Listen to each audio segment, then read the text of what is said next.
Let's get to the bottom of this one. Unspoken truths that I miss one. Tap into the minds of the people, rather acknowledge before I dismiss one. Atheists, Muslim, Christians, Buddhists, they all got usage. All got perspective, it's a collective. Get to the bottom where the truth is. With our hearts uncovered. Where you detox from all of the lies you smothered. What them tries could have killed you, but with faith you recover.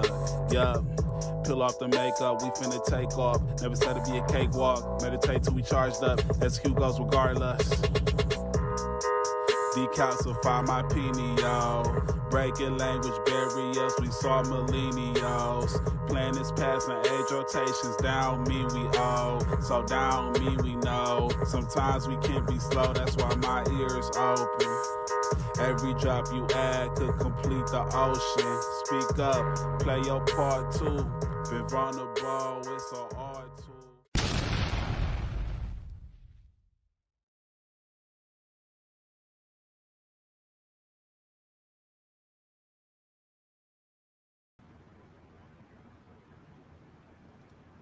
Hi, everybody. I am Universe Badger, and we have, Moon Tortoise. and then we have Miss Christy, Queen, Hello, everybody. and Hi, then Christy. we have SGF Graham. These things that we do. Then we have Kendall. My bad. Good afternoon. I mean evening. Oh my gosh, it's 8 o'clock. Yes, it is. I did the same. And then we have the King, Rich Regal. I wouldn't say king. Let's go, Rich. That's like putting an elevator in an outhouse. It's unnecessary. Nice to meet you. Nice to meet everybody here. How's everybody doing tonight? How's the chat doing? Oh, really, really, really well, it looks like. Yeah, So that's listen, good. no. Sometimes we might need an elevator in the outhouse if the shit gets really high. The shit does get deep sometimes. It sure does. So, anyways, I want you to introduce yourself to those that don't know you, because I'm not really familiar with you neither. So, Well, man, I'm kind of a jack of all trades, if you will. I've been in the music business for about 17, 18. I've literally done everything in the music business at this point, like every aspect of it. Because I went to a panel show, or not show, but a panel one day, and spent a weekend just doing like hip hop workshops and stuff. And I got to meet Steve LaBelle. And if anybody doesn't know who Steve LaBelle is, he's probably hands down one of the best artist managers in the business ever. And he said it's 90% business, 10% talent. I was like, at first I didn't understand it, but I was like, that's a weird concept. But if you think about it, it's not called music game or the music fun. It's called the music business. So when I realized that, and then I woke up one day and realized, hey, I'm like $150,000 into this. I guess I'm a professional musician at this point. I got to figure out how to subsidize this outgoing pouring of money. You know, it's not a hobby at that point. So I got into artist management. I've been doing artist management for probably about 12 years. I've been a performer for about 12 years. I'm at, like, last time we counted, I'm right about 2,000 live performances. And I've done everything from like small venues all the way up. I'm giving you you don't even have to ask a whole lot of questions. I'm just going to give you the whole spiel real quick. okay. But before that, I owned a tattoo studio. I still own a tattoo studio in my hometown after 21 years. White Trash Mofo is our theme, I guess you would say. It's a clothing line. It's become a big way of life for a lot of people. And I'm going to go ahead and give the backstory on that, because to some it may seem confusing, but all that is I grew up in a small town, kind of country town. And I was always told you'll never be anything more than just a white trash mofo. And I was like, that stuck with me. I was like, well, I can be more than that. Why are you putting a title on me? Just because I Yeah. come from this place, just because you couldn't follow your dreams means I can't. And it was Right. never a dream to be an artist. Don't get me wrong. I used to sing into the vacuum cleaner when I was a kid and think I was Axl Rose, but I never actually thought I would actually be a musician or entertainer, I should say. So I was tattooing, started DJing, throwing some hardcore metal shows, and was like, I love metal, but I was like, I could never do that. I can't scream like that. I can't do that. So I dabbled around and started throwing hip hop shows and MMA shows, and was a licensed promoter for MMA for quite a few years. And that pretty much taught me everything I needed to know about promotion and everything, and just kind of went from there. And the last few years, I've been doing a lot of artist development. And I'm kind of getting away from that and getting more into stage management and my own music. I've been putting music into lots of promotion, but not to the now this is where it comes into, I think, why I'm here tonight. A lot of my music goes into the realm of men's mental health, and really not even just men's mental health, but just mental health in general. As an Aries, and I'm not big into zodiacs, but as an Aries and being an entertainer and being in the public eye so much, and then coming from nothing, and I still live in a single wide trailer in the poorest county in Ohio. So I still ain't made it, but I'll go into that, how I feel that I have made it, and it doesn't have anything to do with business. But I kind of got sidetracked there, but that's a very random, big, long, cut down version of who Rich Rigo is as an entity, I should say. So I have a question. Now you've Yes, made it. You've made it compared to of people knowing you, of a following, of having some image, some kind of brand, right? That part. Yes. So with that being said, how does it affect you? I mean, the title, my son came up with the title, and I appreciate it because it fits so hot, so heavy with everything. How does it come, when you have those low moments within yourself and you're looked at and you're being judged by everybody, like you can't even scratch without someone saying you scratch. How do you have those moments of being, dealing with the lows at times? This is what I tell all my, I say guys that work with me, because it's predominantly guys that work around me, but I'm always like, you figure it out. You just do. But that being said, there's actually a person, and there's two people, and I've got a coalition of people that help me, but my wife, we've been together 26 years. She is always my voice of reason. And right there with her is my mom. My mom is zany and wild, and she's living her best life. And sometimes she doesn't do the best things that she should, but she is an amazing woman. She raised me, and she usually always has at least advice. Sometimes it's not the best, but I do listen to her gut. She'll have a gut instinct about somebody, and I listen to it now. But my wife, I mean, we talk every single night. We sit down, we go over our day, try to. She deals with me being gone for sometimes weeks at a time. I'm getting ready to go do Redneck Rave for 6 days, I think. And sometimes it's longer than that. Sometimes it's just overnight, but she's put up with me for 26 years and gave me 2 awesome gifts. And both of my kids graduated high school, which is a generational curse on both of our ends. And they broke that generational curse. And I stayed here and didn't travel and tour too much until they graduated. So she's given me all of this, the happiest things in my life she's given me. So I'm going to listen to what she has to say. You know what I'm saying? So that's what gets me through. And every time I tell her, she'll hit me up every morning, because she leaves earlier than I do. I'm just up working, and she'll hit me up every morning, and she'll be like, how's your morning going? Where are you at? And she's not saying, where am I at physically? She knows I get deep in there. And she'll be like, out of there, that's not where you want to be. You don't need to be in there. Just live your day. So she gets me through 90% of those low times, and she's been there through some really, really low times where my brain just takes me on a trip that I don't want to be on a lot. And not so much anymore. Because of her, I've figured out how to get through it a lot better.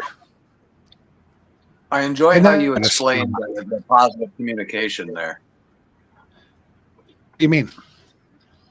When you had said not like that, like she was on your case or something about where you've been, how are you doing, but actually caring, like it's 26 years. I bet your communication is pretty sharp like that around a lot of factors if she's your rock like that, and that's good to hear, especially in Mental Health Month. The communication really came. Biggest time that I've seen it change was when the kids finally moved out. When they moved out of the house, me and her, we both thought for years when the kids moved out, we were like, what are we going to do? Are we even going to be able to, because we went through a lot. But when they moved out, we just went, woof. We honed in on everything that we've learned about each other for all these years. And now we apply every bit of it. We know when the other one is in that place. We know when the other one's happy. We know when the other one's sad. We know how to get the other one through it. And a lot of it's just talking and communicating, period. And being honest. She is not a yes person. She will tell me when I'm messing up, and I have to appreciate that. And, vice versa. So I'm going to, I want to pass the mic on and have Moon Tortoise ask a question, and then we'll go on through and Kendo and SGF Graham and Christy ask a question. So go ahead, Moon Tortoise. Oh, this is assuming I had a question. I do, actually. What was your favorite thing about promoting MMA? And did you have a favorite martial art form that you practiced, or what was your favorite to help promote or watch? I like the original MMA and like the Pride fights to watch. Yeah, I've seen it. It was just no holds barred. Now, I didn't agree with some of the matchups, obviously, but it was very entertaining, And I grew up in the era of like WWF, so I grew up watching wrestling, and then this MMA came about when I was a teenager, and I'm like, whoa, this is crazy. And then one of my really good friends was like 5-time Golden Glove boxer and was getting into MMA. And he had a directional boring business and called his fight coalition, if you will, Higher Power. He was a cannabis user, so higher power, and he was very religious. But he loved to beat the crap out of people, I guess. but Sure, he started this whole thing, and he was like, hey, can you provide some entertainment? So I hired I DJ'd the first one, and then I hired a DJ in the second one, and then we put in some hip hop artists, and then he was like, hey, would you like to take over the licensing for most of the state of Ohio at that point in time? And I did all the business and licensing part. So I was the guy that showed up and had to wear a penguin suit. Basically, I always had to have a tux on, and I am not that guy. But basically, it was just my name, and I was the one that was in charge of getting the word out, promoting it to everybody. And that's, I guess I got off again, but yeah, the Pride fights, the original MMA is probably the best that I watched, or what I like to watch the most. Few things hold up to Don Fry in his glory days and whatnot. That was good stuff. I just had to ask. Oh, absolutely. That's cool too, because that kind of took us a different direction too. So yeah, just see many sides of all of us. Yeah. Yeah. Sure. I thought it was important because martial arts, was a big thing for me growing up. That was one of the only things that could hold structure in my life because I was so chaotic all the time and fast. And it stuck with me through life. And mostly saved me in car accidents because learn your brake falls, people. But yeah, after that, later in life, I came really attached to it and just started really falling into it and watching it. So that's just good. It provided a lot of structure and in a mental health aspect. I desperately needed that as a growing teen. Oh, absolutely. I watched plenty of our fighters. I wasn't a fighter, you know. I've always been a tubby guy. Um, so, but a lot of our guys, that's how they got into it, was because of the mental health issues that they were having. And somebody was like, "Hey, man, come to the gym and train with us one day," and they let out that aggression and learned discipline. And they were like, "This is saving my life." You know, I watched it. Mixed martial arts save people's lives many times, and you know, I took a lot from it on that aspect, and learning about how to get the word out about whatever we're trying to get the word out about. So before I pass the mic to Kendall, I want to ask a question. Do you think that it saved so many people's lives, men's lives particular, because they had an outlet to be able to express, an outlet to Absolutely. be able to release what's built up inside? Yeah, because as men, sometimes it's hard to talk. You know, we a lot of us were brought up like that. I was brought up in a very, you know, my stepdad was an ex-army sergeant and a full-time mechanic at that point. You know, so he was like a man's man. You know what I'm saying? So it was always drove in my head that we don't cry. We're not allowed to hurt. You get up and you go to work the next day. And I do, don't get me wrong, I work all day. I work through everything, but that's kind of one of my big defense mechanisms, is to stay working. I tell people all the time, like, why do you just keep going and keep going? I'm like, for one, I'm running out of time. We're all running out of time every day. But the other thing is it keeps me out of trouble. And by trouble, I mean getting in here, because as soon as I get in here, I have to find some way to let that out, because now I've learned to be able to talk, but a lot of men can't, or they don't know how, or they haven't met the right person that can open them up. So what's better than to beat on a bag? You know, you're getting all your aggression out without even having to talk about it. And you're getting a workout. You know, it's kind of a triple whammy. So what do the comments say, Henry? Moon Tortoise.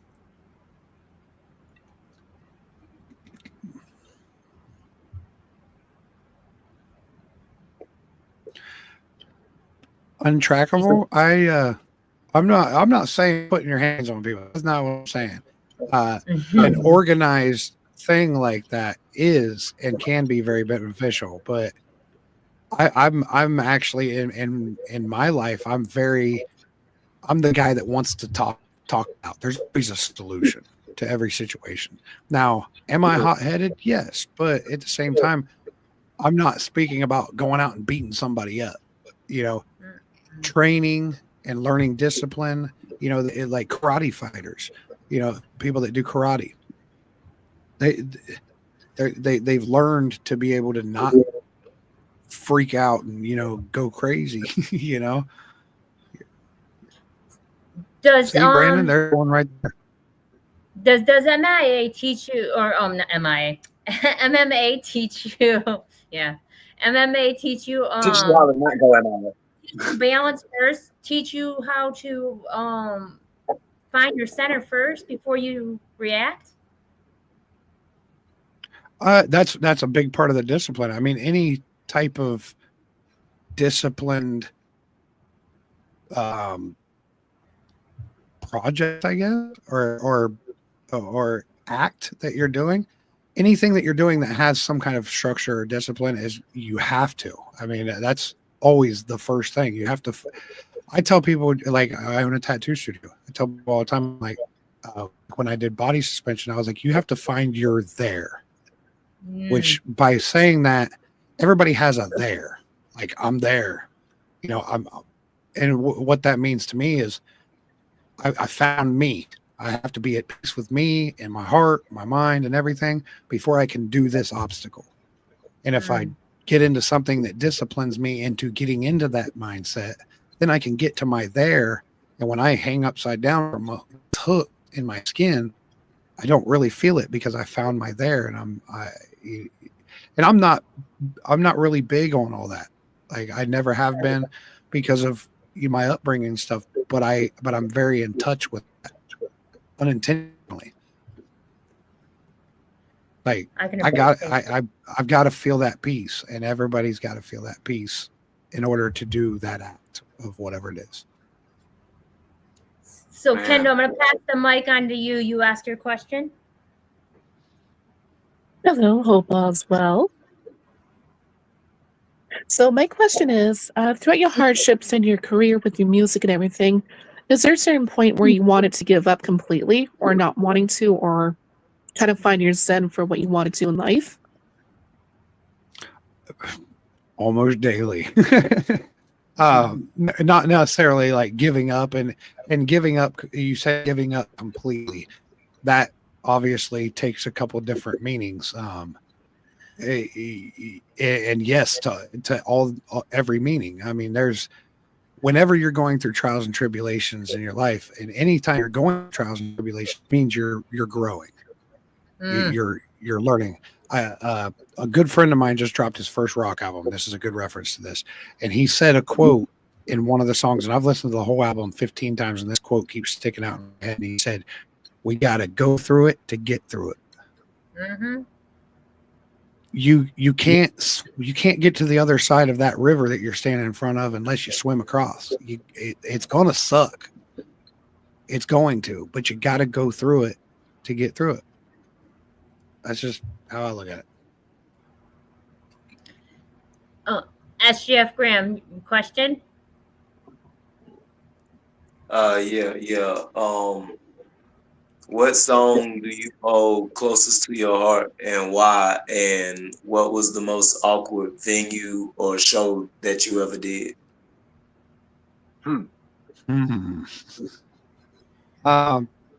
There's quite a few songs that really, I mean, I really do hold a lot of my music to heart because everything that is real.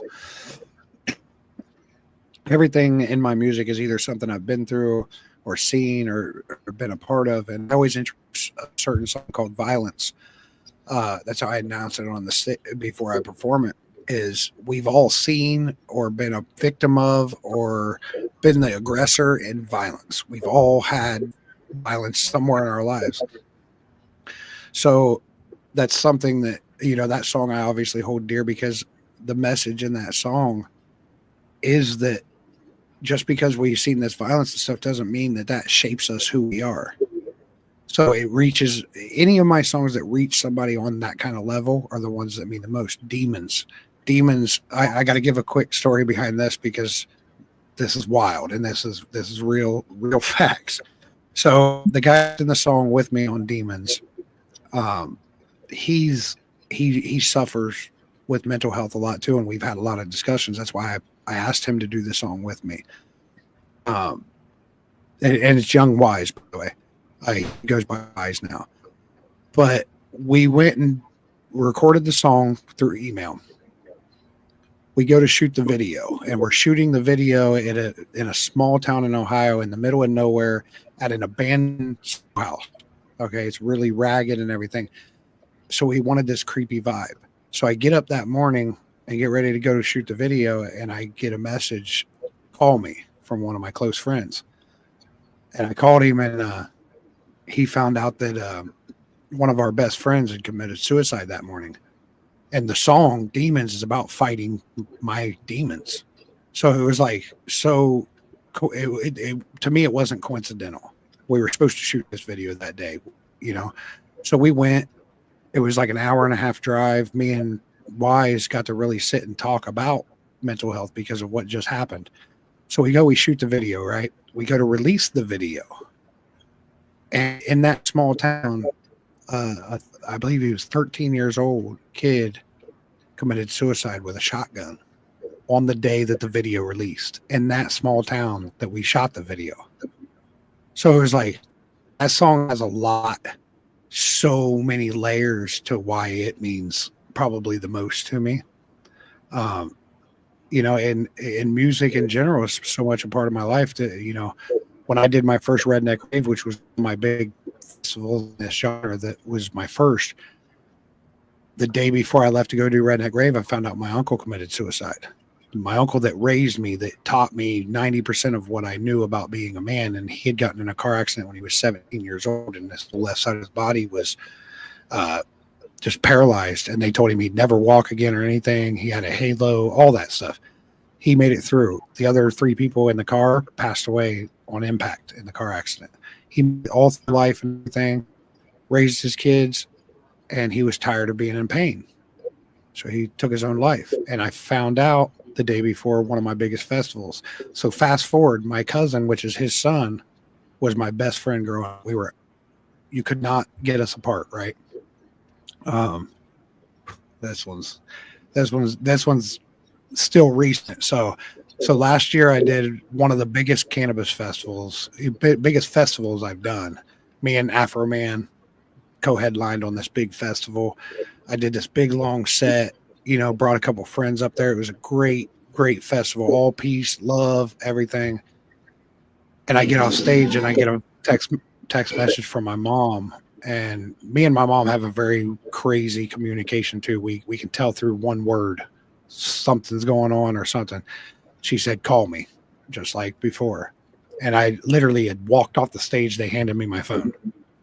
And she said, "Your cousin Jeremy just committed suicide in the same way that Uncle Jeff did." And so that's, these are just recent ones. And shout out to a guy named Austin Wegner, I believe is how you say it, because he carries the pictures of my uncle and my cousin with him on a motorcycle right now as we speak. He's doing 66,000 miles or 26,000 miles for the 26,000 suicides, I believe, last year. I don't know the history on that, but he's doing 26,000 miles on a motorcycle and carrying the pictures of these people that have lost their battle to mental health. And I just got to meet him by accident. At a show. So that's where all of this music and the mental health and everything, that's where it all intertwines. It collides with all of this and all these people that I've met and these connections that I've made because of songs like Demons, because of songs like Violence. Looking for Love is a song about acceptance. That's my brain constantly working like against me a lot of the times, but seeing all of these things happen that were significant times and things in my life where all these people have lost their battles, and every time it was intertwined with a show or something with music, just makes all those songs that much more important to me. So, Christy, I have a question. Christy, before we get into, I'm going to Moon Tortoise ask his, say what he has to say. I'm going to play that video, though, that you talked about so people have a better reference. I'm going to play your song, Demons, and let people see that so they can have a better reference of what you're speaking on. Christy, would you like to ask your question before or after? And I'm going to let Moon Tortoise say what he has, what they have to say. I can wait till afterwards. Okay. Moon Tortoise, what would you like to say? I was going to say real quick, answering the comment on there, I actually found Rich on Facebook and YouTube really easily and subscribed. And then one of the songs I'd heard was Back to My Arms. That's what I had time to actually listen to, and I really appreciated that. I love the mental health aspect. So that was really all I was going to say. To answer the comments. Yeah, Brandon, to follow up with that, like you said, I try to make it as easy as possible. So everything is Rich Regal 740. Now, I will say on Facebook, the all capital letters is my artist page. That's kind of the important one because that's where you're going to get the most information. The one that's done just like how it's titled here on the YouTube is my personal page, and feel free to contact me through either one. The artist page, don't message that one because I will not get the message. There is just millions in there. I just don't even use that one. But yeah, Rich Regal 740 everywhere. Christy, go ahead, ask your question. Actually, I had a two-part question. Did you say that your stepfather raised you? I mean, he was military? Yes, ex-military. ex-military. Did you see any signs that you could say today, oh, he had PTSD or he had something? And my second question was Oh, going to be, okay. who did you think wasn't listening to you when you were a manager, when you were trying to get a protege to see that their potential? How hard was it to be able to see it, and how refreshing was it when you didn't think they were listening and they went ahead and made it? And who was it? Let me go back to the first one first, because I feel like the second one is a little more complex, maybe. What was the first one again? It was an easy one. Oh yeah, That's why I it wanted to was get it just out of the about way. your stepfather being in the military, because my father was in the military Oh, and I yes, didn't know and about certain things. Yeah, so did you recognize any PTSD or anything now that you could say that he had then? with him, no. I can was he strict? Absolutely. But I don't, knowing what I know now, looking back, I don't think he was one of the few that I think it didn't affect him as much. He never had to serve in active duty, so that was a big thing. He was more of like the guy that trained everybody. He was in that kind Okay. of ranking, like a general sergeant. I can't remember what it is. I don't know the rankings. But Yeah. he was more on that side of it. So I think he was kind of spared. Now I've got plenty of people in my family and my wife's family that have seen a lot of stuff, and they definitely suffer a lot, and they're constantly going through it. They're fighting that battle every single day. Mm-hmm. What was the second question? If that answers your first question. Yes, it does. Because see, my father was active military, and I didn't know that when he first came, was going through the service, the things that he went through. Because I saw stability when he got out of the military. 'Cause that's when I was born. So I learned more about PTSD, and as I got it, then I was able to learn more from that. Just from the military term. Because I always only thought that you could only have it if you went into the military. The Oh, that second one, okay. I'm sorry. I Yeah, was just going to please. say that is a big misconception that I see a lot of people misconceive, is that if you weren't in the military and you didn't go and see people's lives being taken, then you have no right to have PTSD. You can have PTSD from stubbing your toe. If that every time you walk by a table that has a leg sticking out, you're gonna PTSD is gonna kick in. I'm trying to make light of the subject because it is PTSD is exactly something from that part of the spectrum all the way up to the extreme measures of the spectrum. You don't have to And yeah, be in the yeah, military just to have or PTSD. and that's one of the things that we learn later down the road. When I got diagnosed with it at 16 years old, I was on a military base, and when they told me that, that's when I asked them, and that's when the military doctor was like, "No, it's because you're under a lot of stress. Both your parents passed away." So that's what helped me to understand that. But down the line, other people didn't get a chance to understand it. The second thing that I wanted to ask, though, really was that in the music industry, and as long as you've been in there, there was somebody that I know you probably either managed or took under your wing, and you saw a lot of potential in them. And you thought that they weren't listening, but then they surprised you and they went out there and they did it. And is it anybody that you can think of that you can shout out and say, yes, this person made it to where they really needed to be because they were that good? They were just kind of stubborn. I most of us entertainers are stubborn, very stubborn. Honestly, like the people that I've mentored like close with, it never really surprised me because I was working with them directly. So I knew if they were going to make it, I already knew. It was just putting the puzzle pieces together. The ones that surprised me, and I was like, not surprised me that they made it, but surprised me that they were listening and applied what was actually. I got to give a shout out to one of my tattoo artists that used to work for me. He worked for me for 10 years. Josh Honeycutt. He's got more years in the business than I do. And I literally thought for that 10 years, he don't listen to a damn thing that I say. He just sits back there and puts a post up every now and then and does his tattoo like Eeyore.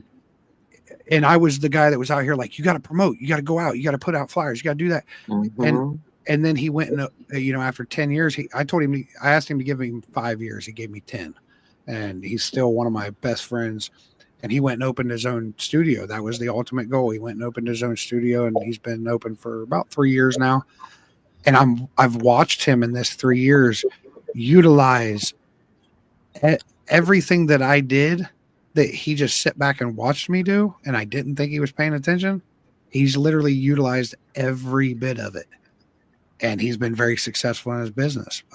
As far as musician wise, there's been a lot of artists that I mentored, but I wasn't even meaning to mentor them. Like, I'm just now finding out recently that there's a lot of these up and coming artists that really, really, really look to me to guide them in things.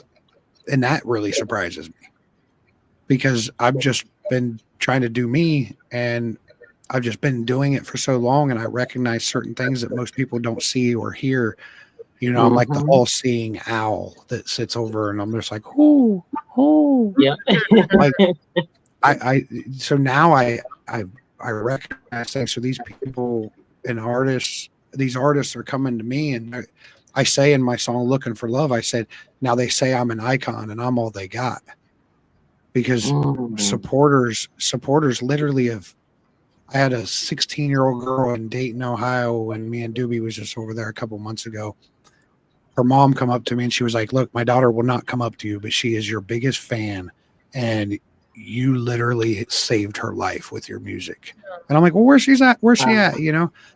And this girl was waterworks, bawling hysterically for a half hour while we sit there and talk. Every now and then I get a chuckle out of her, because I'm quite the comedian when I'm out working, because I want people to feel comfortable.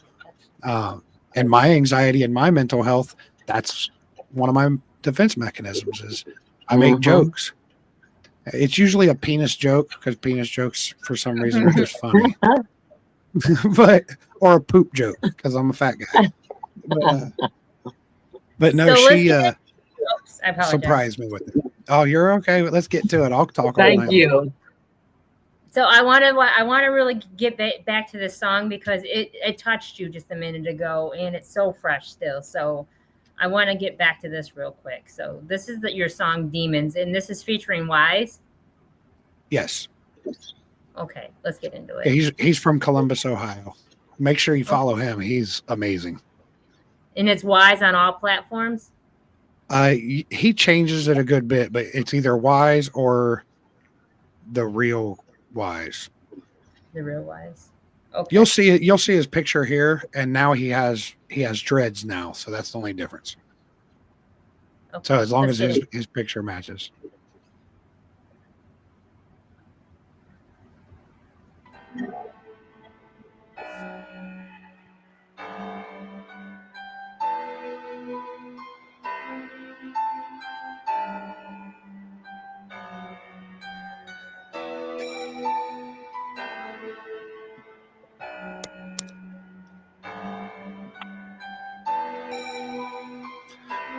If everybody mutes, it'll sound clear. I know to keep my mind right. Fighting with these demons every day and night. What's the meaning for this life? These paper planes keep me flying with the kites. With the kites. Know to keep my mind right.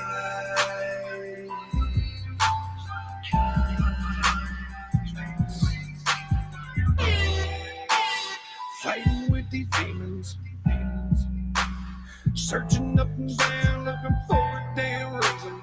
What's the meaning? Spinning around inside of my head. Oh, my thoughts are all talking dead. Stealing time like I'm thieving, picking scabs off these fucking lesions.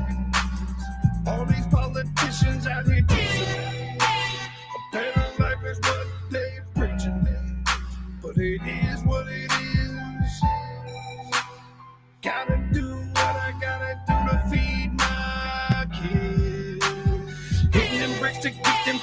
can't seem to bring myself to get a grip, so I light it up with a chocolate Dutch and burn it on down from the fucking tip.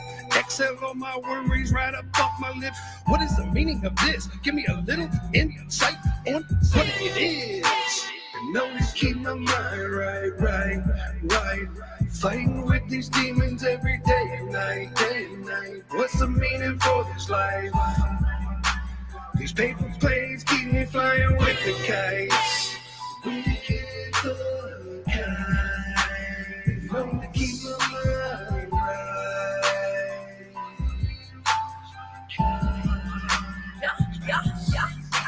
I woke up, barely even get sleep.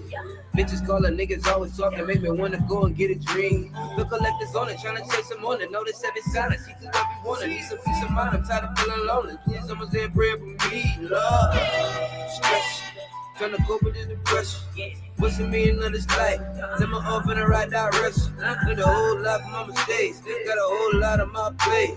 Tell them I'm trying to be great, but I think I'm in my way. Dealing with pain, Lord knows I'm trying to keep it together in this weather, calm and storm.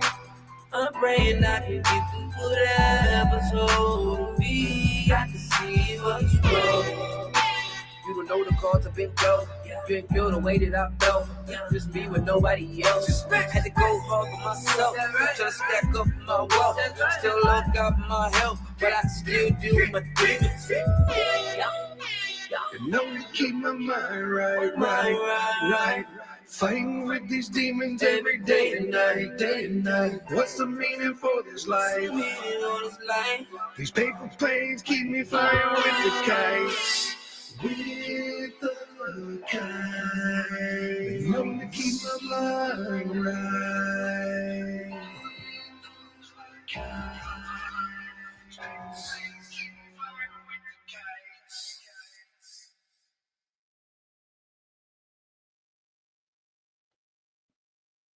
Man, it's been a long time since I've even seen that. That's a really old song, and I was like 75 pounds heavier. I see But the no- change. I see the change. At the end, that Christian Versace Collins, he was the one that we got the call that he had committed suicide on the way to shoot the video. So I was like, I got to dedicate it to him. So I feel that. Have you No, I hate noticed? to say it, but are we stopping with because usually when you say the S word like that, it'll get you shut down. I think we've passed the point of even caring about what we say at this point, but that's on you. It makes a hard thing even harder to have to try and like skate around the terminology, and I understand that. yeah, I didn't even think about it, but yeah, hey, You don't. You don't. It's hey, important. it's something that we should be able to freely talk about, because You if know, you don't talk about it, we can't help, and I I mean, we was gonna say, can, but I was gonna say the same thing because Mood Tortoise and I are connected. I was gonna say the exact same thing. Have you noticed that there's a lot of words that we have to be cautious with? We got shut down because we said toxic and mental health and something else all together in the same sentence, and they frowned upon that. Now, how can we talk though? How can we talk about something if we can't say it because it's too such a touchy subject that they don't want us to mention the word because it might offend somebody? But there's people out there that don't have that gateway, don't have that open door to speak on it, and they unalive themselves. right. Bullhorn. But you know what is okay? Supposedly it's okay for like 16-year-old girls to twerk on social media, but we can't talk about a real issue. And I'm not hating. That's no shade, Nope. You raise your kids however you want, but I don't want to see that. And I don't feel like that should be appropriate. They're kids. But we can't say certain words. And that's the only reason why I would even bring something like that up is because why is that okay? But us trying to, and I understand they do it by algorithmic selection, certain words that are clumped together, for the most part, or a certain word. but that's like blatant, it's all over social media, and people get away with stuff that is not going to help anybody. But then they censor somebody that wants to talk about a real issue that's affected their life and so many other people's lives. That's what makes it too all screwed up too. Is they're playing sides with a whole lot of stuff. That's absolutely nonsense. There was a 13-year-old. We watch. We do music. Everybody here are artists, and we do. We also do music shows. We have Twisted Radio, and besides the podcast, Unseen Twisted Truth owns Twisted Radio, and then we do Twisted Takes and stuff. And on Wednesdays, it's Watering Wednesdays, where we're helping and giving. I'm going to do a really quick shout out and a plug real quick, just because it has to do what we're going to talk about. And on Wednesdays, we're doing Watering Wednesdays with Tim Kranz, and Tim Kranz has given away a free mix and master from anybody who's under the age of 20, who's starting to try to start out and stuff, so they can hear themselves in a clean balance to find out exactly how they're supposed to sound, so we can help them in their career, whether early starting. And that's awesome. Yeah. As we're doing that, I listened to a 13-year-old kid that was talking about, I know this girl wants to F, and he said the word. I'm only being nice because it's so vulgar, but he said, this girl, I'm on my way walking her to class, and I know she wants me to touch that ass, and she really wants to F. You're 13, sweetheart. You're 13. How is talking about perks and lean and going to class, and this girl, you touch her on her butt and she wants to do what with you? At 13, that is your song. I'm glad you got a better mix for it. I appreciate the fact you got a better mix for it. You can see how it sounds, but at the end of the day, make your choices. Figure the image that you're going to put out there to the world. It just sounds like that person is making the song for clout, basically, more than anything. Yes. Like if you're and I'm not saying grown men, it's in women that's different, but when you're a 13-year-old child, I mean, yeah, we know that kids see and hear things all the time. They listen to the radio, they see the TV, they have the internet in their hands. We get it. But I don't know, maybe it's just me, but my 13-year-old, if they're going to make a song, I'm going to give them the freedom to make their song, but they pop out something like that, I'm going to be like, hold up. Like my daughter was she was singing that Future song, and I'm like, oh no, we ain't singing about it. I like the song, but you ain't singing that in here, because you don't know what those two things I've watched destroy people's lives.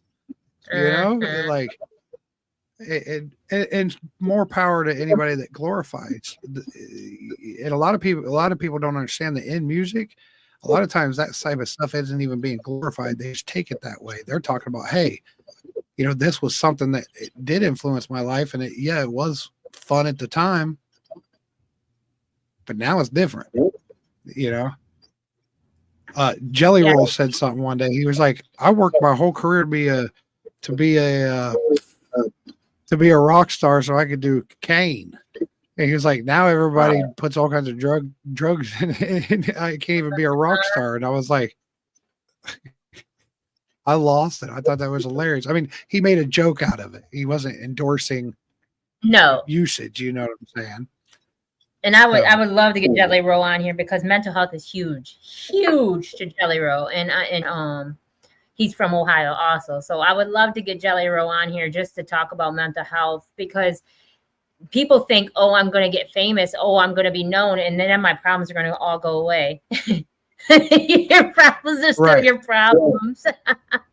We'll get Jelly Roll. I was just playing Favor earlier. That was fun. That's a good one. Yeah. And Jelly's actually from Antioch, Tennessee. Oh, okay. All right. Just outside of Nashville, Antioch. I went to Antioch, I did probably 30 shows with Jelly. We got a song that's still on rotation with Jelly Roll. It's old and it's not my best work.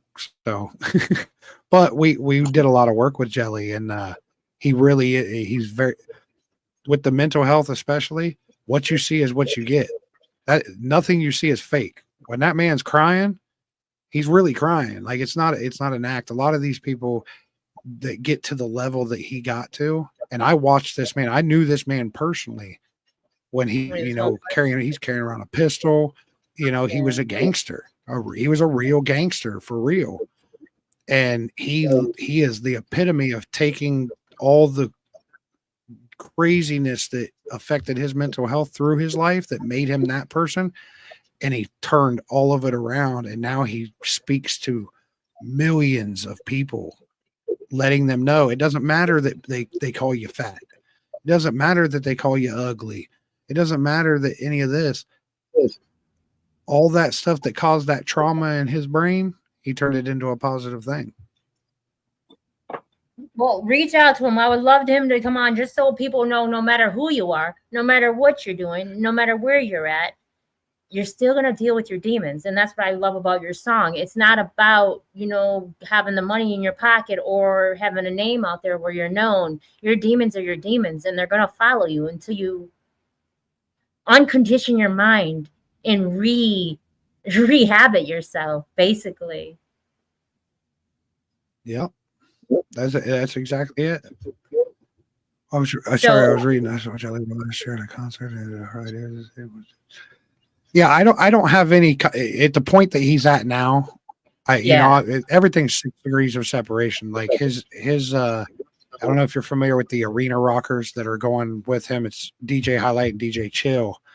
DJ Highlight is one of my best friends, and we're actually doing a Summer of Sins Fest this year. It's his festival. Bam Margera is hosting it. We got Yellow Wolf, Lil White, Doobie, Struggle Jennings. It's a huge festival, but Highlight is right there with him. They're actually on tour with Post Malone right now. My connection to Jelly is he's so big now. If we ran into each other, it'd be, hey man, hey Rich, how you been? Hey Jelly, how you been? Obviously, we all know how he's been, because he's everywhere. You can't go anywhere without seeing him, and that's what's so great about somebody like him. He's so deserving of where he's at because he's using his platform to help people. Yes. So many people don't, and you don't have to. You can use the platform to make money, and that's it. And if that's what you want to do, that's cool. But this is so much cooler to me. Like he's the cool kid now, and he wasn't before. And I can relate to that a lot. We have a lot of the similar backgrounds. We've had many talks, but he's got to that platform and he didn't lose who he was. You know what I've noticed, and I'm going to pass the mic on. You know what I've noticed is that authenticity is the highest frequency. And when you stay authentic to yourself, no matter who's around, that's when things are going to fall in your favor. That's when the universe is going to bless you in abundant. You just have to live at your highest, fullest passion and excitement without regrets and stay authentic to yourself. Right. So, Moon Tortoise, go ahead. I'm going to pass it on. Okay. What was I going to say here? I had something a little earlier. Oh no, I got podcast forgetting syndrome. Oh, I was going to say, did you, what is your favorite thing to do? Is it, do you like recording or performing live better? Oh, hands down performing live. By a long shot. Like that's me and the wife did a retreat last year, I think it was, just like 2 days out in the woods in a cabin, and we bought this game at Walmart, and you'll get the whole gist of this. We got this game at Walmart, and you have to ask each other the question that's on the card, whatever you pick, and it's 4 couples, and we're going through, and this is the moment that really, it broke my heart, but it opened my eyes to so much at the same time. But my question to her was, when do you see me the happiest? And she looked at me and she was like, easy, when you're on stage. And that broke my heart, because truly in my life, my happiest time is that moment when we lay down in bed together, because if I'm close enough to home, I'm coming home every time. We go to bed together as much as possible. And that's, 26 years of laying down in bed next to that person. I know I'm safe. I know I don't have to worry about anything right at that moment. So when she said that, it was like, wow. But at the same time, it made me realize, like, I really do love it. And obviously it exudes, like, and it's not the attention that I love. It's when I met that 16-year-old girl and she bawled her eyes out because she told me that my music saved her life. And because of the performance, it was more of the performance. She said, she was like, the way you're just raw with your emotion. Like, I give everything I got on stage, everything. And I tell people all the time, if you want to experience what Rich Regal is about as a musician, come see me live. I pride myself on my performance.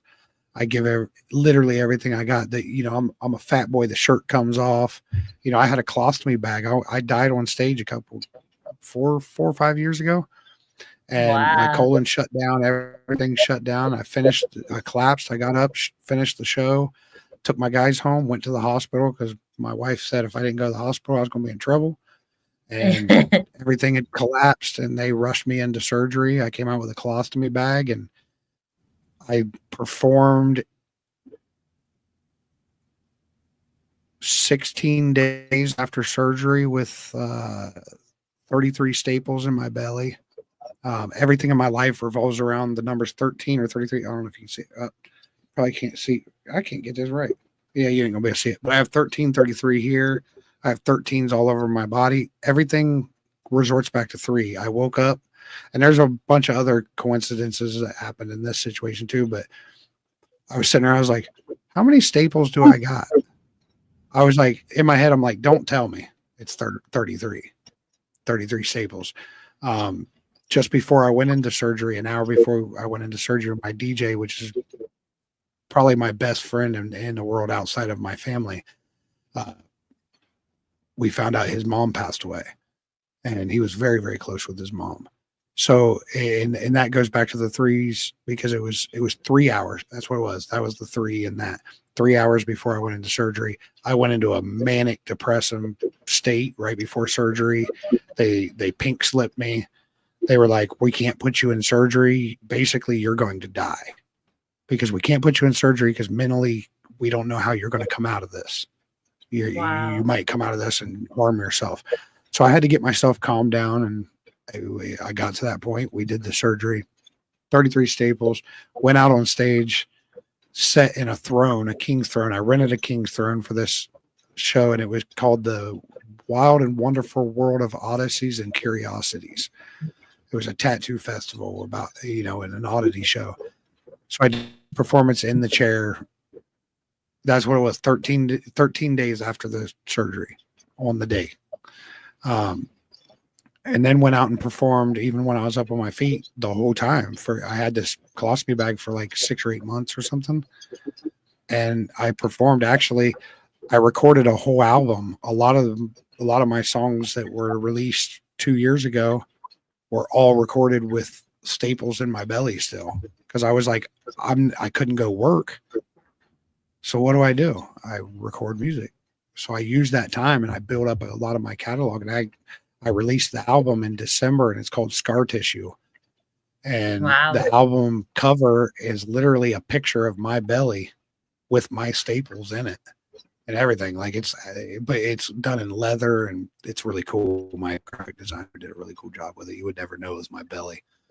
But yeah, I don't know how I got on the subject of me dying on stage, but here we are.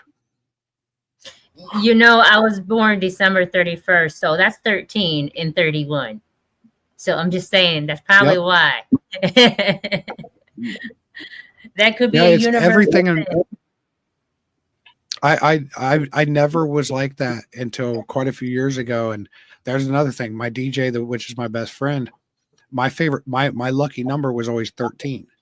His was always 33. So 3s were always prevalent. Both of our friends, when we met, we both live in 2 different cities. He lives in Columbus. I live about an hour away.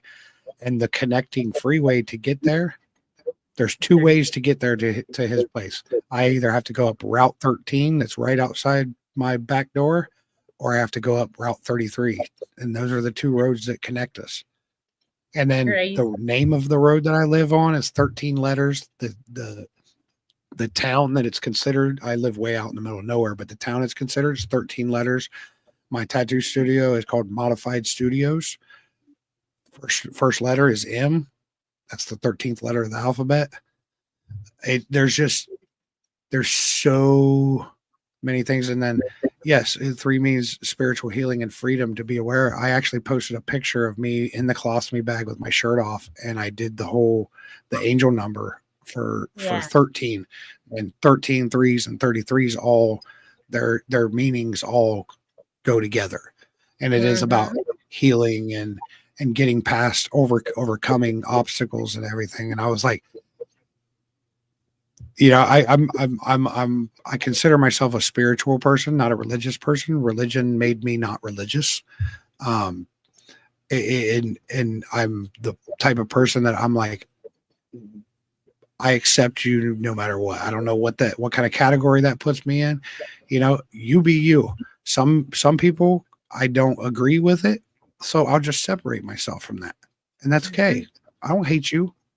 I got no hate in my heart for anybody, but, and I'm an Aries too. So, it's so many connections, and here we go. I just went way off over here again. So we'll bring it back in, and here we are again. It's all universal. See, we do this universal. Everything's by the universe. I met my moon Taurus by the universe. We've been doing this for 3 years now. Everything's 3. I promise you. So it's all from the universe. I speak to the universe, and SGF Graham is one of our family members, and he said he always wore the jersey number 13. I've seen that. I played baseball for many years when I was a kid, and my number was 13. And then when I went to play football, guess what my number was? 33. 33. I was, and these are things that I didn't see back then. I was a kid and a teenager. I wasn't paying attention to none of that stuff. I was paying attention to going and partying as a teenager. That's what I wanted to do, but then I look back on it, and literally everything in my life revolves around those numbers. And it's just wild to me. So we're going to pass the mic on to SGF Graham. Go ahead and ask your question. I really can't think of no question besides the one I asked on the panel. It was just my curiosity. I always liked Yellow Wolf better than I liked Eminem, and I felt like he signed him and shelved him because he was better than him. What do you think? I'm definitely a way bigger Yella fan, and I just read that as you were saying that, so I'm sorry I missed that, but I don't feel like M shelved Yella though. I really don't. I mean, he dropped. What was the first one he dropped with M? Was it Radioactive? I think it was Radioactive. That was right after he signed with him, and he even Yella's said quite a few times, and I've gotten to be. I actually was tattooed by Yellow Wolf. He tattooed me right here at Easy Rider, if you can see. Yeah, you're not gonna be able to see, but he did a big tattoo on the inside of ditch my arm, and we just did the show in Columbus. We went and hung out with him before the show and everything. We got to chill out, tattoos, all that stuff. I feel like Yellow really, I don't think he felt like he got shelved, because his stuff was pumping. And he even says right in the album, and he said it personally to me, he's like, thank you to Yella for letting me, or thank you to M for letting me be me. I think M honestly is somebody that does want to see somebody that's better than him succeed. I don't know Eminem, so I can't say for sure, but just going by what I know about the industry and how people work, I don't feel like M would be one of those people that would feel threatened. M's very confident in what he does. He's very calculated in what he does. I don't think that's the case, but I'm definitely a bigger Yellow Wolf fan than Eminem. I think they're both going to go down in history as legends in the music world for sure. I mean, they both have made monumental music. Eminem's peaked every kind of peak that you can peak in hip hop, you know, whether you like his style of music or whatever. Now, did he say and do a lot of things that maybe I didn't agree with? Absolutely. But I mean, what artist hasn't? You know, I can't judge him by that. I don't know. I'm not judging him as a person. I'm just judging his career. And I'm not even judging it. I don't judge. I guess judging is the wrong word. But I definitely think Yalla is definitely more well-rounded. Absolutely. Yalla is a artist to its truest form. Anybody that's heard most people hear his rap stuff, but he did an album called Sometimes Why with Shooter Jennings. That's a rock album that is a phenomenal album. Like it really is. Like Eminem ain't making that. You know, he's just Yalla not just that. not mainstream. Yeah, M found his pocket in mainstream. You know, he found his this is my pocket and this works and this is what I do best. I'm going to hone these skills. And that's what he did. But Yella is like, I want to jump out the window. You can't fly unless you jump. So he jumps out the window. He's wild and does a whole different genre the next song and nails it every time. That boy don't miss. Agreed. So, Kendall, ask your question.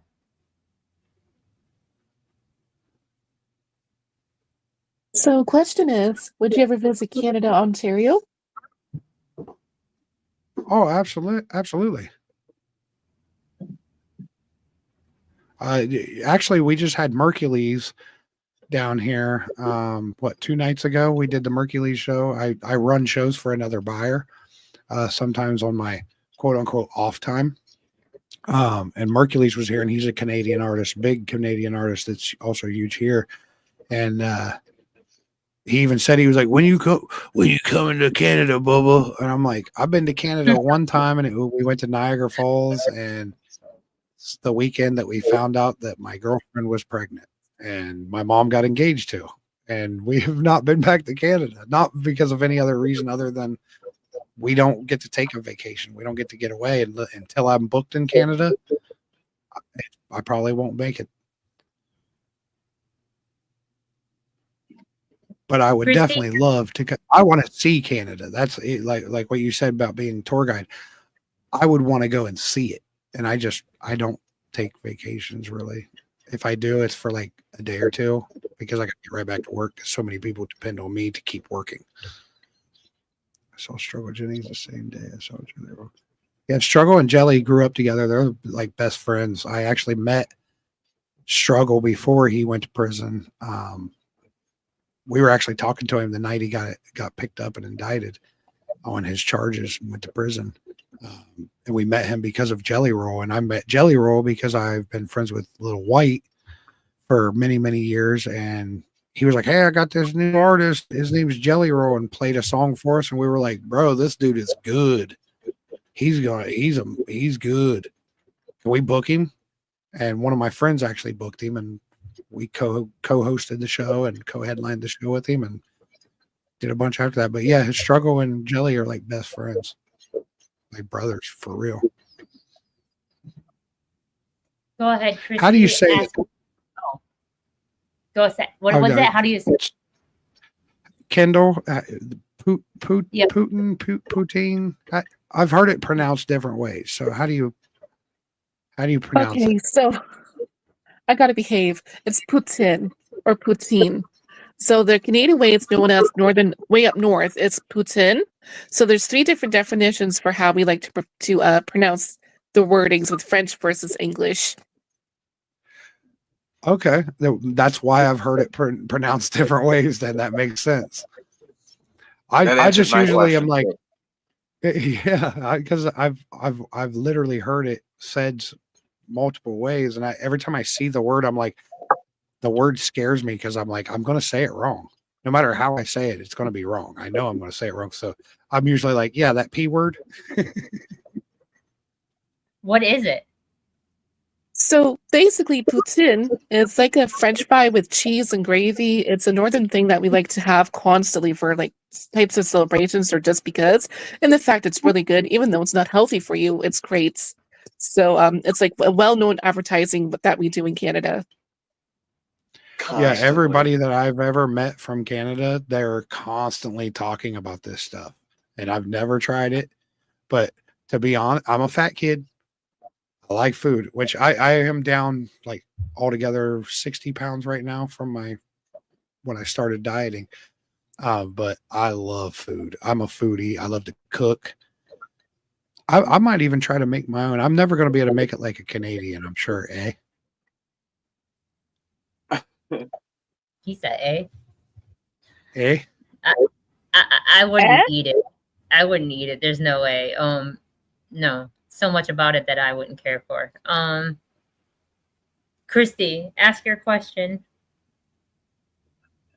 I really didn't have one formulated. Okay.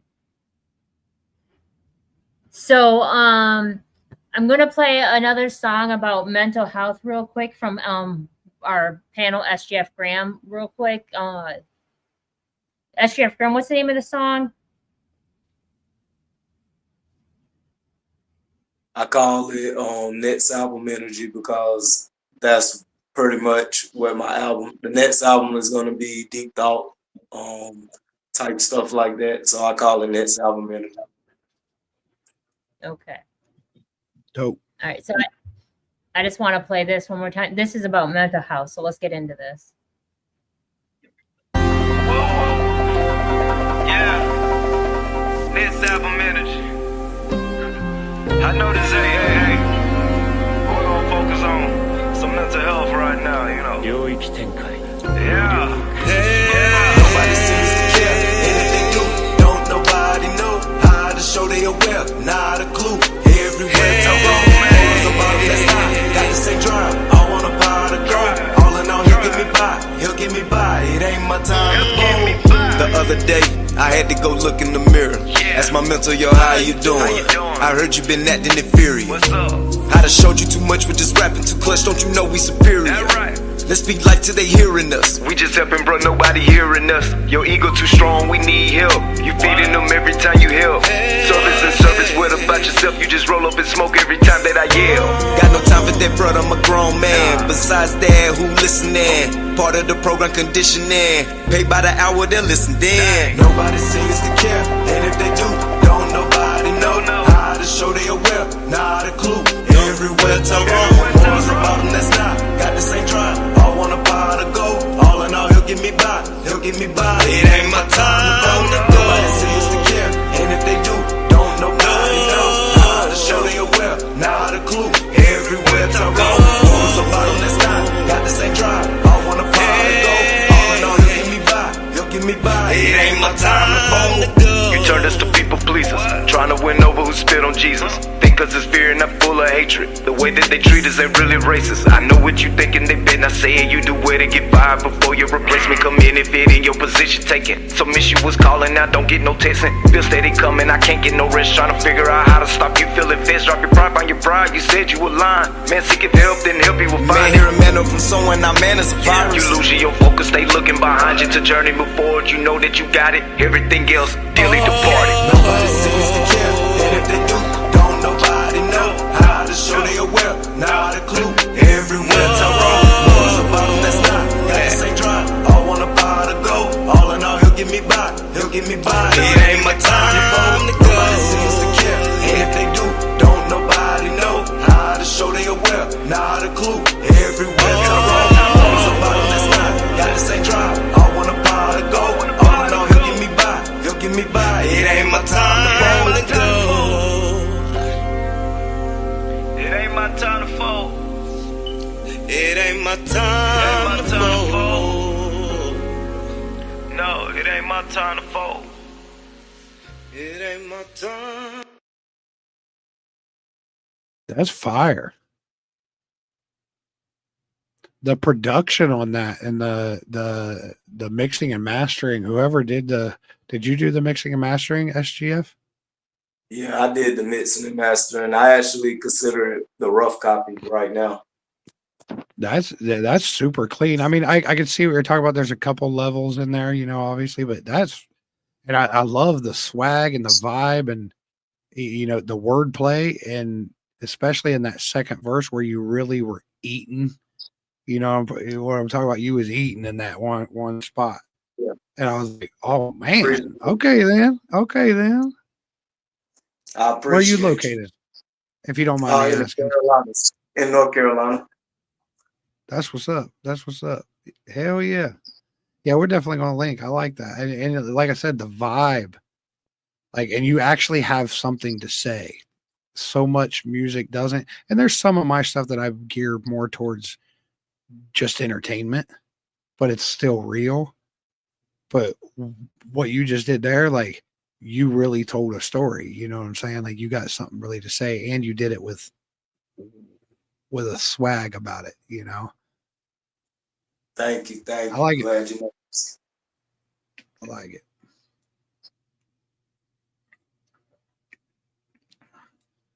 Oh, wait, loser? Lose one? Did we lose one? Now I keep thinking about these French fries with gravy. The Putin. Is that right? Putin. There you go. You said it. Poutine. That's the French version of it. Poutine. There you go. Okay. Hey. Got it. I'm learning something here. I'm learning something. Now I could spell it easily. That's one thing I'm really big on. I grew up loving spelling. I don't know why.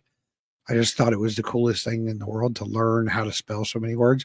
But pronunciation, I'm horrible with. And what I'm even more horrible with is remembering names. I'm so bad at remembering names, but I will remember a face and usually a voice. And that comes from being a tattoo artist for so long, because people are just constantly there. And some people really connect with you, and some people, there's just no connection. And it's like, there was nothing that made it I didn't remember anything because I've seen 1,000 people in the last 3 days and we didn't have a connection, but once we have a connection, then it's different.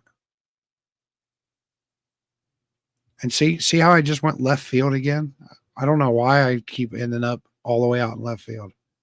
I think you're muted. No, that's okay. Yeah, no, Kimberly got kicked out. So, I mean, these things happen. And we can talk poutine. We can talk mental health, because your food, obviously it's something you're keeping in check. You said you've been losing weight. That's good, but we gotta treat ourselves once in a while. We can do that respectively. Yeah, I think that might end up being my cheat meal this week before I go down to the rave, and I'm gonna look it up and find a recipe for this and try it, and that's gonna be my cheat meal. So it better, Kendall. It better be good. Yeah, I'm here. I was just saying it better be good when I try it. It's not going to, but it won't be because I didn't make it right, because I am a superb cook. Now we need I need a selfie of this. I gotta see this. I just gotta find the time to be able to make it. Tattooing is a big passion of yours. Do you have any food tattoos? Curious.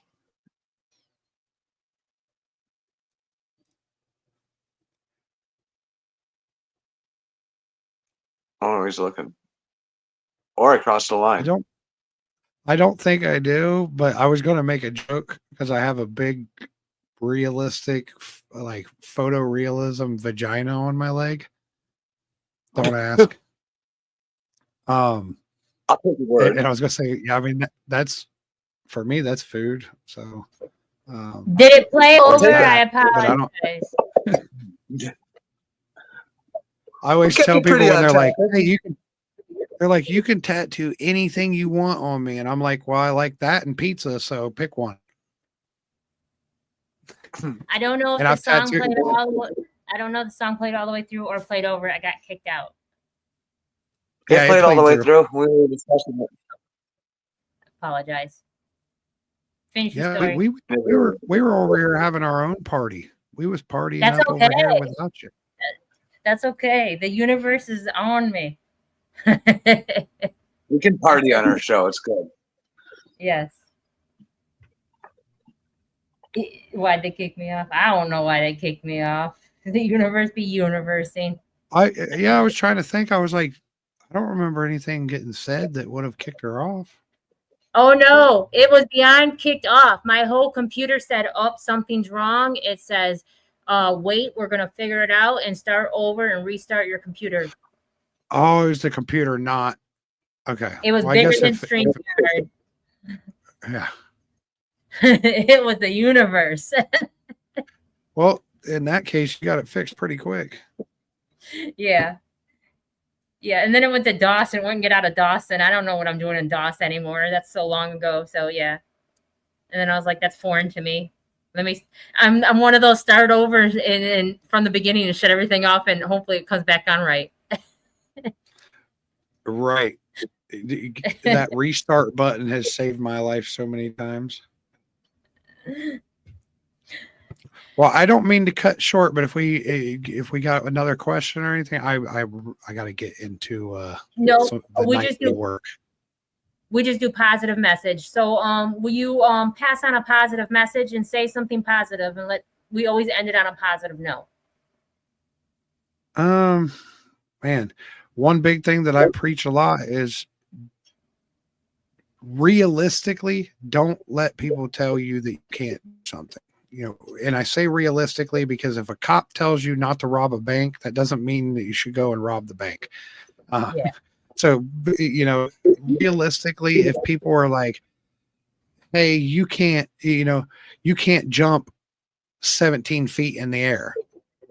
Don't be like, yes, I can, because you know darn well that you're not jumping 17 feet in the air. But, you know, say you want to be a dental surgeon, and people are like, oh, you're not smart enough to do that. Bullshit. You can. I tell people all the time, you can do it. It's how bad do you want it? If you want it bad enough, you'll do it. And you don't. It's not even always about proving people wrong. The other thing is, no matter what you go through, no matter how deep you go inside that cranium, everybody out there, and I stop in the middle of the song Violence, and I end my verse and I whisper, you are not alone. That's a big thing for me. That's a big quote that stuck with me for years. Nobody out there is ever completely alone. And I even say in that song, you can pick up the phone and call me. Like, now I am busy. I'm very busy, but anybody out there that has ever reached out to me, and if they message me and say, hey, look, I'm going through this stuff, I don't have to know you. I don't have to know anything about you. Nothing. I'm going to take the time to at least say something back, because there's so many people that reach out looking for somebody to just simply acknowledge that they're going through an issue. You don't have to fix it. My wife tells me all the time, she's like, just because I tell you all my problems doesn't mean you have to fix them. Just listen to me. I always try to be that person. So you no matter what, when you get to that deepest, darkest part of your life or your mental, you're not alone. There's somebody else fighting that battle that's out there. And both y'all can make it through it. You can always make it through. There's nothing that is so horrible in this world that everything's over. Literally everything can be fixed. Other than the end. And that's it. That's true. You know, that's true. It's the end, because it's really the end. You know, I mean, depending on what spiritual beliefs you have, it may not be the end of all existence for you, but as our place right here on this earth, the end means the end, and nothing's worth that. Always come around. I've watched so many people go through the craziest, wildest things in life and see so much damaging things and lose every single thing. I've watched millionaires lose everything everything, their family, their money, their businesses, everything, and turn around and come back and live a very beautiful life. So no matter how bad it gets, you're not alone. That's the biggest thing that I got to say to everybody. So before you go, I'm gonna have everybody else do the positive quote, and then we're gonna let you dip out of here. I want to let you know that you're one of the most humblest, kindest person that besides I went to go see I seen in concert what is it 30 Seconds to Mars. Was it 30 Seconds to Mars? Oh yeah. He's a dope person, and he's so humble, and he cares about people, and he just was one of the most real, genuine artists I've ever met. No matter how much money you make, no matter who you are, no matter where you're at in time, always stay authentic to yourself, because it makes a difference when people don't know you. Absolutely. Stay conscious of how you react to people. Yeah, that's a big thing for me. Every entertainer friend I've got, I preach that to them. Stay conscious, pay attention. Some people you can't be loud and aggressive when they approach you. Like I'm very loud and aggressive sometimes. I come up that way, but I've been very conscious about paying attention to signs where there's some people. I've got people that come to every single show that have disabilities and whatnot, and you can't be loud around them. You can't be this way. And I've learned to catch that a little bit. So if you're an artist or an entertainer, just stay conscious of how to interact with people. Yeah. And don't be a pompous jerk ever. Ever. I despise that. Yes. Positive message, Kendall. I know it's a little cliche, but it's an old quote I love going by recently. So it's like, believe that you can, and you're halfway there. Real talk. Okay. Real talk. SGF Graham, positive message. Find or refine your worth, own your worth, and get back to loving life again. Absolutely. Moon Tour, positive message. Positive message. Yeah, be true to yourself. It's okay to cry. Feel emotions. If this big tough guy can come in our podcast and say it's okay, then you can too. Don't be ashamed. Be wimpy. It's wimpy to hold all that stuff inside and let it eat you away. So yeah, be out there, be communicative, talk to people, enjoy your life. It's not worth it. All right, I'm gonna end it with my moon tortoise said this. Remember, you are the most important person in your world, because if you didn't exist, neither would your world to you. So start loving yourself, taking care of yourself, your mental matters, and take time out for yourself. And we appreciate you coming on, Rich Rigo. Everybody go look at Rich Rigo. What concert do you have coming up next? Next is the Redneck Rave. It's an off-roading, like four-wheeler side-by-sides. It's an off-road festival for like 3 days. We have 2 days of music. I'm the stage manager and lead coordinator for a lot of it. Who TF is Just in Time is the originator, the mastermind behind this, and it's based around the country rap genre primarily, but it's literally all walks of life. You can actually check out on Vice TV. They did a big documentary on the festival, and we do it usually about twice, sometimes 3 times a year in different locations. But we're on 10,000 acres, literally 10,000 acres. Wow. Camping, music. I'll be stage managing over 75 artists, entertainers performing slots in 2 days. Wow. So 2 days of performances, we're putting 75 artists on stage. So this is the biggest one performance-wise in our genre that's ever happened. And we're going to do it in 2 days. And I get to be the guy that keeps it together. You said you have a podcast. And what's your podcast called? And when's it come on? It's called Winning Wednesdays. And what I do every Wednesday, unless I have a show like next week, I won't be doing Winning Wednesday because I'll be out in the middle of 10,000 acres and not be able to do it. But it's on the country rap shit.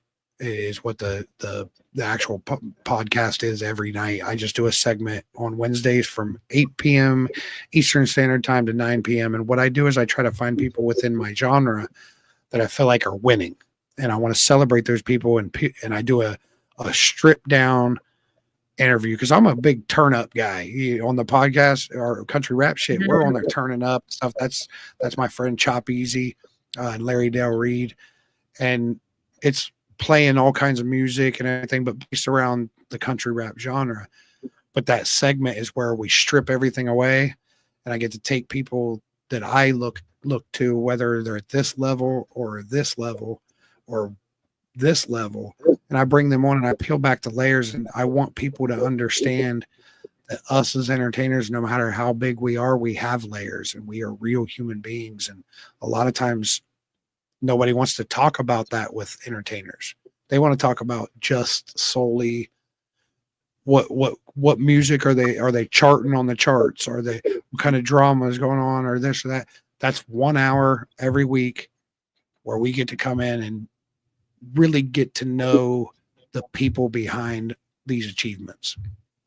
And a lot of them are people I look up to as maybe a great father or mother, or, they just got, from at least from the outside looking in, they've got life figured out. Well, I want to peel back those layers, because in those layers, we all have that dark spot down there where we have, thoughts where we question everything about our existence. We all have that. But as entertainers, we're constantly smiling for the camera, and you see us doing all this because you don't want to see us down. You don't want to see us like that. People pay money to come see us live. They don't want to see me on stage going, man, I'm really going through it right now. So we have to be that.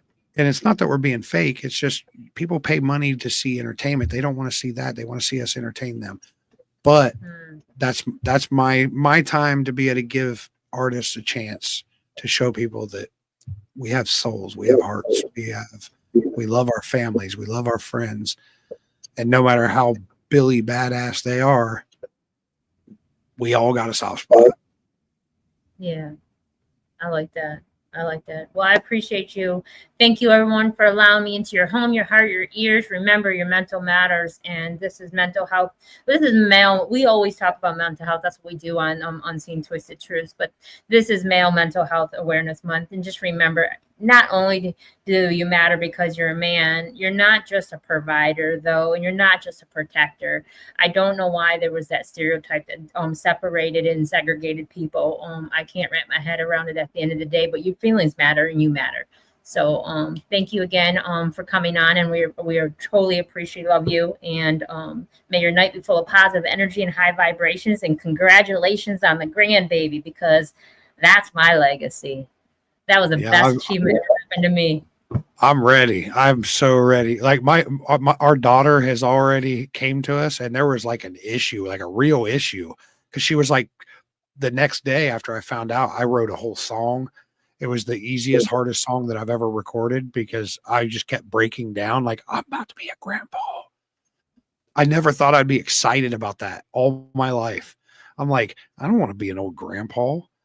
And then when I heard it and seen the test, and I was like, yeah, this is amazing. And she was like, it was literally a whole thing. She was like, Mom, Dad, you have to back off. You have to calm down. Stop buying all this stuff. We're going to have a baby shower. We can do that then. Stop. We're doing all the things, totally papa mode. I'm ready to go. And he's going to be a boy. So, my son, my son and my daughter, we have always been very, very, very, very close. And since they've moved out, they're both in the very committed relationships. So they're living their own lives. So we stepped back and let them. But as soon as I found out there was a grandbaby coming, I was like, no, y'all ain't living your life. You're bringing that baby over here. We're going to take the baby any chance I get. I'm like, sorry guys, canceling shows for the week. No, I don't cancel shows, but like, I'm stoked. I'm stoked. That's one of the coolest things that's ever happened. And Nobody will ever get to hear that really, really good song. That's probably one of my favorite songs I ever wrote, because she was like, nope, that's too much, Dad. You're not putting that out there. Aww. So, but I've got it and she's got it. We all got it. And that's what matters. You know, when baby Paul grows up and he's 15, 16 years old, and he's like, you know what? I want to be a musician. Then she can go, or I can go, you know, the day after I found out you was going to be here, I wrote this, and your mom will probably never show this to you because she doesn't like the excitement. But I want you to see this. And it may change something in his mind, you know, maybe it spark something. So we've got it, and I'm happy that I did it. And it's raw emotion, completely raw the day after. And it's a ballad where I'm singing too, which is really outside of my pocket, but I'm going to pop my collar on that one because that was a really good song that'll never get heard. Never get heard. I'm going to share a picture of my viejo. That's what I call my grandbaby. It means my old man. And I'm not a fan of the name choice, so I won't call him that because it's not my thing. But that's my viejo. So I don't call neither my grandchildren by their names. Besides, I got grandson and I got my viejo, and them are my grandkids' names, even though that is not their names. But to me, that is what I call them. But my son went and saw my grandbaby. He's dealing with something heavy as a man right now, and it makes no sense. But it's a whole different podcast. But so he just went and seen him tonight. So I'm just gonna pop this in here real quick, and then we're gonna end the show if I can. If not, it's okay. Either way, we're gonna end the show. My picture of my grandbaby is kind of like a blob right now. We did do the 3D 8K, and we got to go in the room when we got to see the 8K 3D, and it was really cool. He keeps his hands right here, so they couldn't get a good picture. The most we got was the edge of the nose, and that's it. Let me see if they'll let me do it here. Yeah, they will. So this is my viejo and my son. It's loading now. But yeah. Look at that red hair. Oh, he looks like a terrorizer. He's a Sagittarius. Oh, December 1st. He's gonna be a handful, I can tell. Oh, and I'm so happy because my son was a mess for me being a single mother. So I'm glad he gets to enjoy this. Yep. Yeah, but that's my little Irish baby. That red hair, man, he's gonna be in there destroying the living room. And you know, he's only 20% French and Irish, only 20, and he's got that red hair. He's actually from his mom is from Puerto Rico, and my son is Mexican, half Mexican. So he's actually 75% Hispanic and only 25% French and Irish, but I am French and Irish, and my genes carried over so strong. I love it all. Yeah, he's a little cutie. He is. All right. Thank you again for coming on. Thank you for having me. It was great meeting everybody and talking with everybody, and I'm sure we'll stay in touch as much as possible in the future. Yes, and if I'm ever in anybody's area, make sure you look me up, come out. Let me be like, hey, remember that podcast that one night? I'm that person. With the monkeys? I want it. Don't get me started on that. My sister owns an exotic zoo half or a mile up the road. She has monkeys, kangaroos, swimming with the otters, you name it. It's all exotic. So we gotta have another podcast now with that information, because I have about 1,000 questions on that one. But anyway, next time I'm so down. I love promoting her business. She's got a great business. She's the youngest in the family on my wife's side, and her and my father-in-law run it, and it's really cool what they've done. And I'll get you a whole list of animals. There's 110 species of exotic animals there, and the 2 monkeys are wild. Well, see if she wants to come on, because we like to talk about people's lives. We like to talk about people's business and help them get heard. So absolutely, more the merrier. Yeah, My son had a wallaby. Yeah, we'll be up there Sunday. We always go up usually on Sunday if I'm in town and hang out. And if they need help, I help them out a little bit with building pens or whatever. And we get to see the animals. And my wife is attached to the monkeys. That's her best friend. She would trade me for the monkeys any day. Oh yeah. I would trade humans for my dog. Let all the humans know my dog is my OG. Okay, so we definitely have to do another one all about animals because we're dog people too. So yeah, I have American Bully. His name is Gucci Man. we've got an American bully named Moss. Come here, Gucci. Come here. Come on. Get up here. I miss Gucci. Gucci. Say hi, Gucci. Hey. This one. Say hi. Gucci. There he is. Gucci, hi. He's like, what's up? I'm sure Moss, he's getting old and fat. He's probably in there waiting on me to bring him a snack. All right, we're going to wrap this up. Y'all. Thank you, everybody, for tuning in. Take care of your mental. It's important. Peace and love. Let me do this. Let's get to the bottom of this one. Unspoken truths that I miss one. Tap into the minds of the people. Rather acknowledge before I dismiss one. Atheists, Muslim, Christians, Buddhists, they all got usage. All got perspective. It's a collective. Get to the bottom where the truth is. Where the heart's uncovered. Where you detox from all of the lies you smothered. When them tries to kill you. Or faith you recover. Yeah. Peel off the makeup. We finna take off. Never said it'd be a cakewalk. Meditate till we charged up. Execute goals regardless. Decalcify my pineal. Breaking language barriers, we saw millennials. Planets passing age rotations, down me we owe. So down me we know. Sometimes we can't be slow, that's why my ears open. Every drop you add could complete the ocean. Speak up, play your part too. Been vulnerable, it's so hard to reflect on all the juice like taught you. It's on you, tell the truth. Yeah, we about to have a good conversation. Yeah, let's go. We about to have a good conversation. Yeah, let's go. We about to have a good conversation. Yeah, let's go. Listen. Yeah, aim in the fit so you see in the mirror. Play with your focus and watch it get clear. Polish your crown, turn it up if you wear it. You live in the root, release what you're fearing. And watch it all rise, the righteous will hear it. They calling us twisted, I'm not even caring. Because it's unseen, the mind is too barren. They won't even heal it, they pass it to cheering. We over here healing, conversing and listening. Know that the truth isn't always appealing, but end it with healing and find your beginning. Frequency positive, what you receiving. Perception is up to you, what you believing. What you retrieving, mentally speaking. Life that they breathing, no words from a heathen. Don't know it all, but together undefeated. Conversation rather want it, you need it. Come fill up your tank before it's depleted. Don't care if you calling on Allah, Jesus, Buddha or Christian, not being facetious. Come to the tribe with the students and teachers. All got a voice, we the ears that'll listen. We the ears that'll listen. We the ears that'll listen. Conversation rather want it, you need it. Come fill up your tank before it's depleted. Don't care if you calling on Allah, Jesus, Buddha or Christian, not being facetious. Come to the tribe with the students and teachers. All got a voice, we the ears that'll listen. We the ears that'll listen. We the ears that'll listen, hey. Yeah. We about to have a good conversation. Yeah, let's go. We about to have a good conversation.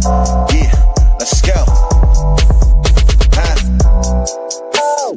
Praying for truth cause the world is so fickle. Keeping my mental how clean as a whistle. Attention's a trap, they can lead you astray. Smearing this shit through the storm and the haze. Real conversations are lost in the greed. Others get lost in the web that it weaves. Sift through the rhetoric, uncover schemes. Knowledge inherited, this is imperative. I got a lot on my mind and I'm sharing it. Apples to oranges, it ain't no comparisons. I'm the type that'll never break character. I'm the type to make memories and cherish them. Trust intuition and doubt of disparity. Pursuing the echoes of wisdom. Chasing that moment of clarity. Conversation rather one and you need it. Come fill up your tank before it's depleted. Don't care if you calling on Allah, Jesus, Buddha or Christian, not being facetious. Come to the track with the students and teachers. All got a voice, who the ears that'll listen. We the ears that'll listen. We the ears that'll listen. Conversation rather one and you need it. Come fill up your tank before it's depleted. Don't care if you calling on Allah, Jesus, Buddha or Christian, not being facetious. Come to the track with the students and teachers. All got a voice, who the ears that'll listen. Who the ears that'll listen. We the ears that'll listen. It's on you, tell the truth.